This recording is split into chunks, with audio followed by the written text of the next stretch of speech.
Hi, I'm Worshipful Brother John Muise, past master of Temple Lodge 525 and current member of Peterborough Lodge number 155.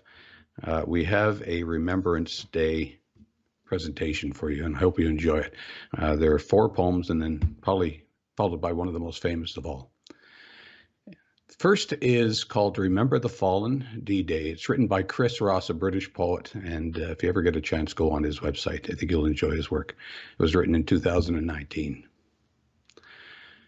The sand in their boots wasn't English, nor the water that lapped on the shore.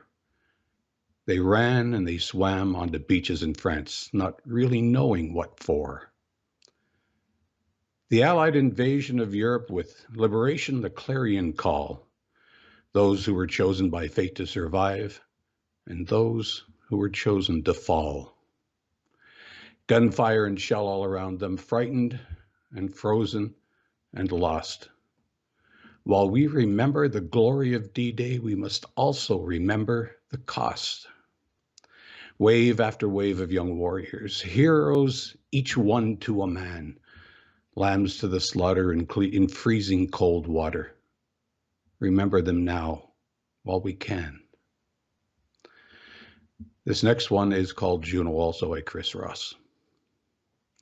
I'm stood here on a beach once christened Juno, and looking out across the angry sea, thinking of the heroes who once stormed this strip of land, and wondering, what would they think of me?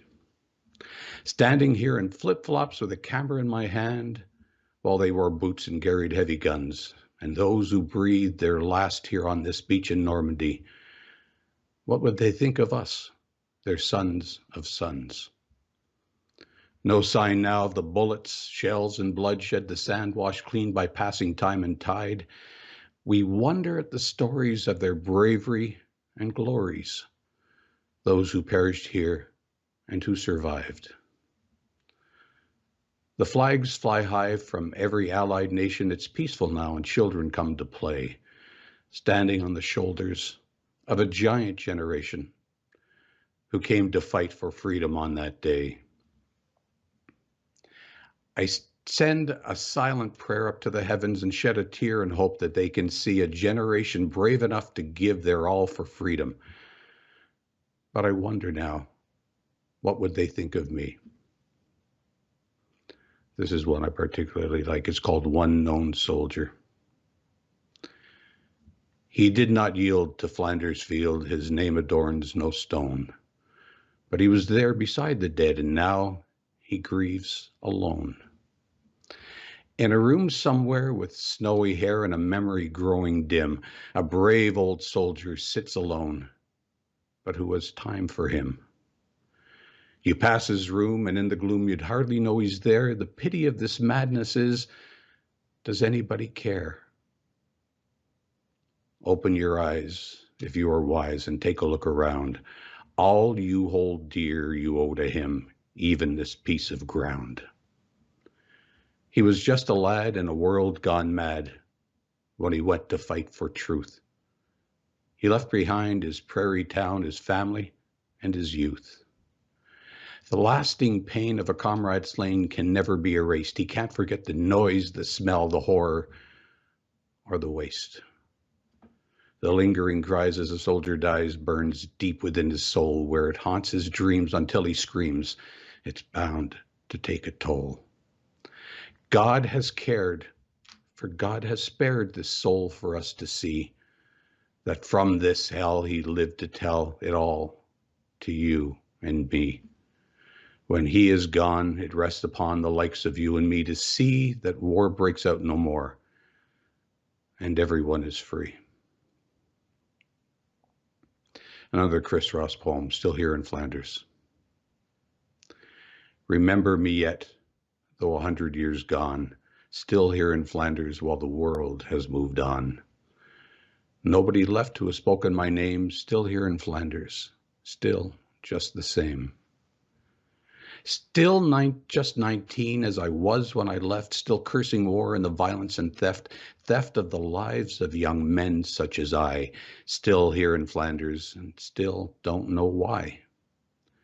They buried me here, for 'twas here that I fell, 'mongst all the mud and the bullet and shell. No going home for us heroes of war, still here in Flanders on this foreign shore.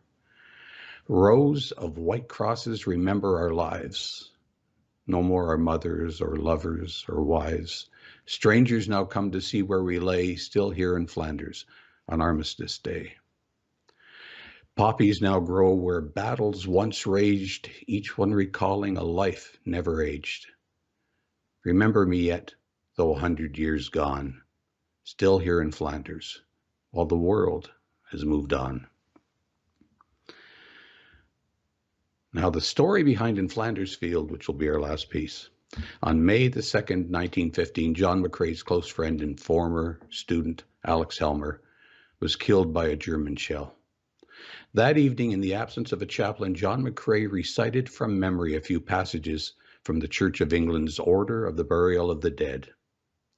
The next day, May 3rd, 1915, Sergeant Major Cyril Allison was delivering mail.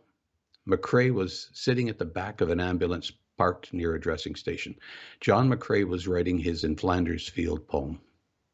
Allison silently watched and later recalled his face was very tired, but calm as he wrote.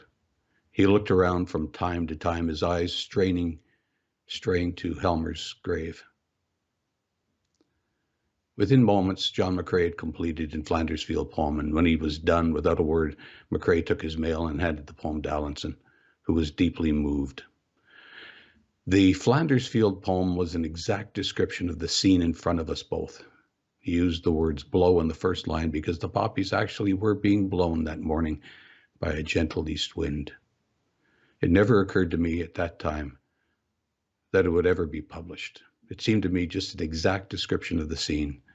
Sadly, less than 3 years later, overworked from long hours of dealing with the wounded and dying, he contracted pneumonia and died, never seeing the end of the war, but his poem lives on forever.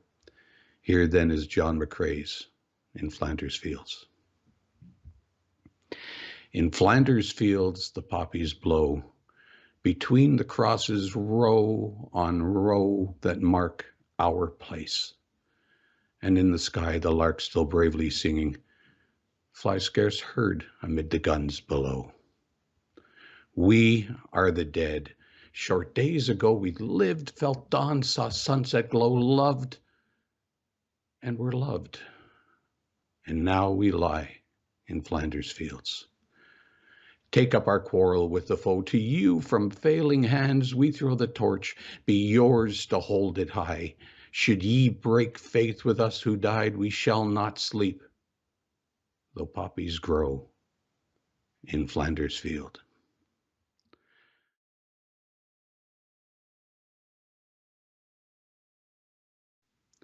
Well, that's it for today. I hope you enjoyed that. If you happen to run across a veteran, thank them for what they gave, for what they sacrificed. On behalf of Danny McLaughlin, Brother Danny McLaughlin, and myself, John Muise, take care and stay safe.